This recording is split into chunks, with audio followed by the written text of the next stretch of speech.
Across Alabama, cases of whooping cough are drastically up compared to a year ago, and the Wiregrass is seeing its own cases, particularly with kids. Area doctors emphasize the importance of vaccinations and that the best way to beat the illness is to not get infected in the first place. WDHN's Robert Smith has the story, all new at 6. As we enter into another respiratory season, pertussis cases, commonly known as whooping cough, are increasing across the nation and even here in the state of Alabama. About 10,000 cases a year is what we were seeing pre-pandemic nationwide. Now in Alabama, we range sometimes in the 30s to 40 cases in a year. Right now, the state is over the average. There are currently 47 cases. That's 41 more cases compared to this time last year.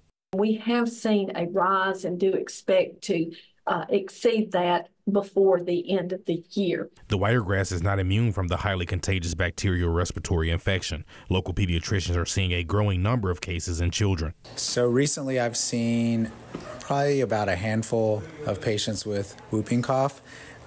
We've had our other clinics in the Dothan Pediatric Healthcare Network also have cases that they've reported as well. Southeastern Public Health District Administrator Corey Kirkland says the health departments in his 10-county region have also dealt with a handful of cases. As for the two main hospitals, Southeast and Flowers, they have not seen or reported any cases so far. Again, we may not get all those reports just right away, although we certainly want to get them within a week of the time that the case has been identified.